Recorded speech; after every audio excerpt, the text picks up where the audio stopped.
Hey Kevin, it's great to be with you today. And we're going to look at the Apostle Paul's journey on the ship. We And are.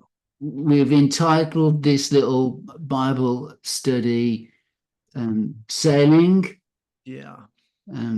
Storms, Shipwreck, and Shores. So today we're looking at sailing and we're looking at Acts 27. So would you like to read out the first verse for us, please? Gladly, Paul. Acts 27, verse 1. When it was decided that we would sail for Italy, and the we's probably including Luke because he wrote the book of Acts, um, Paul and some other prisoners were handed over to a centurion named Julius who belonged to the imperial regiment. That's verse 1 for us. Okay. So Paul had appealed to Caesar back Yes. in Acts 25 when he was talking to the Roman governor. And I think it was Festus, and Festus says, "You have appealed to Caesar. To Caesar, you will go." It was a serious thing to appeal to Caesar. That is certainly the one there. And it's interesting because in verse 1, it said it when it was determined, when we determined we should sail for Italy. And what came to me out of that is sometimes we end up in situations where God's providence and other people make decisions for us. We don't have control over the decision. So if we go back when Paul appealed to Caesar, that was really something that was taking place. But from there, Paul, when he appealed to Caesar, and you've emphasized he had to go. And that was the start of his journey. So, like we've mentioned, human life is often compared to a voyage across a stormy sea or some kind of journey. And here, Paul's journey, more practical as well. And Paul remained a prisoner. And that meant the authorities not only kept him in custody, but authorities made decisions involving the practicalities of Paul's life. And I put that to our situation sometimes as well. Politicians may pass laws that could ruin or profit a business. We've seen that. The NHS can make decisions or policies that could improve your health. That's the Sadly, UK health yeah, system. Yeah, NHS, National Health Service in the UK, just in case yeah. there's any people who not from the UK who didn't know what that was. Thanks for bringing that out. And your health service, wherever, whatever country you are in, can make decisions like that could improve your health, that could destroy your health. I mean, we might think of the AIDS and the transfer of blood and other decisions. Somebody looking at an X-ray, you're depending upon them, and that they're making that decision. We'll talk about that in the providence of God, I'm sure, on this journey. But it's all kinds of decisions from people, politicians, friends, family members. They make decisions. Teachers can pass or fail you, or the examiners can pass, even taking your driving test. And I'm sure some Christians have prayed about that and tried many times success and failures. And what to me, Paul, that came out of this, Paul's life, the Apostle Paul, um, when somebody else makes these decisions for you, and I think it is right that his journey started when he appealed to Caesar, but from then on he was in custody. Authorities would determine they would take him, they would determine how they would take him, and that started a whole lot of things in Paul's life, which really he had to pray about. And he had to pray about this. So that's where I am. Did you get anything from verse 1 yourself? Have you got any thoughts there? Well, those were great thoughts. Yes, Paul was a prisoner, and I think before Festus granted Paul's appeal to Caesar, Felix, who was the governor before, he kept Paul in prison for 2 years as a favor to the Jews. Wow. So Paul might have thought, what am I doing here in prison? I'm languishing my time away. I should be out there preaching the gospel. And Yeah. yet, Paul gave himself to the providence of God and wrote excellent letters while he was in prisons, which Three we are parts still of the the New beneficiaries Testament. of today. Three parts of the New Testament they reckon he wrote, and that's incredible production, from being imprisoned. But I wonder how he felt. I wonder how many times he prayed for his release. Lord, if you get me out of here, I can get to well, where was his journey? Took him differently, but I can get to Ephesus. We'll talk about the church inside on as well in this journey, because that's another verse that's coming up in our discussion today. So I get that, but he must have had some difficult times in those 2 years as well. Yes. So Joseph as well, he must have had his thoughts on who was in prison. Yeah, Um, he was in for 13 years, apparently, believe it uh, or not. 13 years in prison Joseph, yeah. overall. Joseph, the Old Testament patriarch. Yes, that's right. Yeah. But what I pick out of this, Paul, is when somebody else decides for you, when it's in somebody else's hands, we've got our prayer life, we've got our one-to-one with God, but somehow in God's providence, for example, that rested with Felix. Maybe he was under pressure from the Jews and doing that. But when that happens, the Christian has to totally depend upon God. Doesn't matter what, and it throws us to utterly depending on God. And some people say, I want to be vulnerable. I'm going to make myself vulnerable. But I would say if we have to choose our own vulnerabilities, we're not really vulnerable. When God makes us vulnerable, I think if Paul have had a decision, he must have thought when Felix said he could have gone free, or he could have gone free had he not appealed to Caesar, is the quote from that verse. I wonder if Paul sometimes thought, I wished I never appealed to Caesar. And Yeah. when God's saying, you have to go and talk to the power you do, Paul, you've got to go and talk to Caesar. And I find that incredible that, so humanly speaking, Paul had no choice but to board that ship as a prisoner of the centurion, and also his soldiers, and also we'll probably see on the journey to the ship's crew as well, because they was involved in some decisions. So that's amazing, really. Paul was in prison with Silas, and there was an earthquake, and their bonds all broke Yeah, free.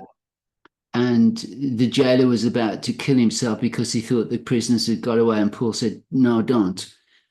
And the jailer got converted as a result.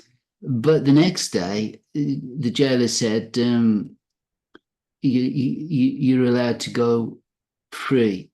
And Paul says, "No, we're not leaving because we were put in here unjustly. We want them to come and say officially, you are released." yeah, I mean, if I was with Paul there, I would be saying, "Paul, let's just go. yeah. Let's Let's just go. thank you, Jesus. Let's go. Let's get out of here. Yeah, let's get out of here." Yeah. But Paul, he knew the legal system. And I think Spurgeon says it worked for Paul at that point. But when he appealed to Caesar, it didn't go so well for him because Nero was the Caesar at that point in time. And Yes. it's we understand like from tradition that Paul met his end here on earth at that point.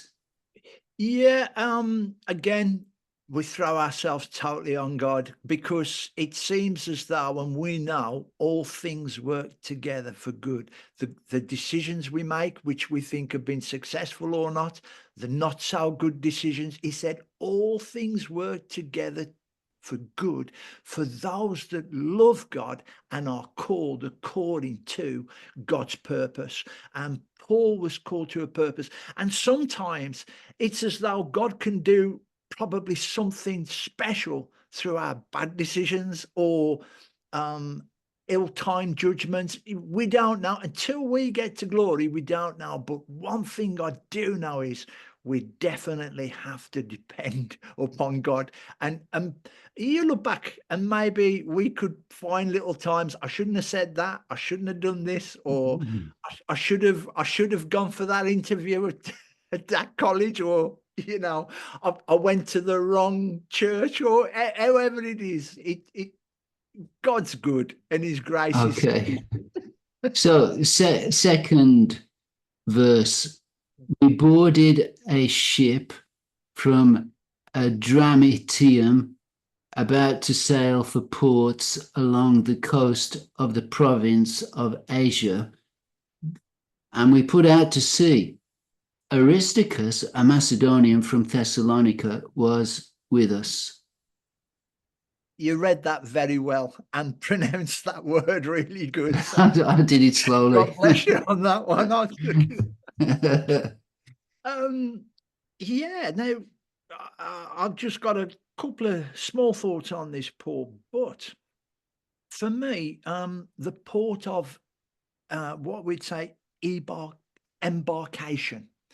In other words, where did that journey begin for Paul? We've talked about the bigger journey, the providence of God, the decisions previously, but there wasn't sure those that look into these things, the commentator. It could have been Caesarea, it could have been Ptolemais, or it may be somewhere else. We don't exactly know some of these specifics to some. And sometimes when we're on a journey, where does the venture begin, or where does that challenge we face? Because when he got on that ship and embarked on that journey, there was a whole new set of blessings, there was a whole new set of problems, there was a whole new set. And sometimes it does us good to think, well, what is our port of uh, embarkation? That bad news we get, maybe it could be a port of embarkation to somewhere where God wants us. The good news may be, in Paul's sense, we've said it was out of his control. So I would say to the Christian, has any decisions been made about your life by some kind of authority or family, politician, employer, church meeting? You don't know. And is it a port of embarkation? Has that decision set you on a path, on a journey that you want to get to? And very often the destination was Rome, but it was the port of embarkation which to me spoke to me spiritually. And perhaps some Christians at that point right now in their life, when they think, oh, this has happened, and they're just about to set out. Is that beginning of a venture or an adventure or a journey or a mission for Jesus? And that's what I got out of verse 2. Thank you. Okay, well said, Kevin. So let's just look at verse 3, and then we'll draw a halt to this one. We Super. don't want it to go on too long. So, Super. okay then. Would you like to read out verse 3, Kevin? Yeah. The next day we landed at Sidon, and Julius, in kindness to Paul, allowed him to go to his friends so they might provide for his needs. So the centurion, who was Julius, who was in charge of the prisoners, showed favor to Paul. Yeah. Now to me, if you, I don't know whether you want me to say something on that, but Yes, please. okay, to me, that shows a number of things here. I can see two things here is that whenever we're in a situation, a difficult situation, again, how God brought some favor to Paul. Because although Paul was in custody, although Paul couldn't go free, there was some kindness along the way. And Joseph, the patriarch, who you mentioned as well, in when he was in prison, or when he was in the pit thrown by his brother. You can say when Daniel was in the den, or Meshach, Shadrach, and Abednego were in the fire, or when Joshua looked to enter the city of Jericho. There's always, and he found favor with Rahab, the spies found that favor, and it's how God in difficult situations suddenly says, I'll give you some favor in that situation. And how God's people can excel in difficult situations. And to me, under escort, Paul went and he visited that church. But not only the favor, and I'll finish with this, Paul. Two truths can be right at the same time.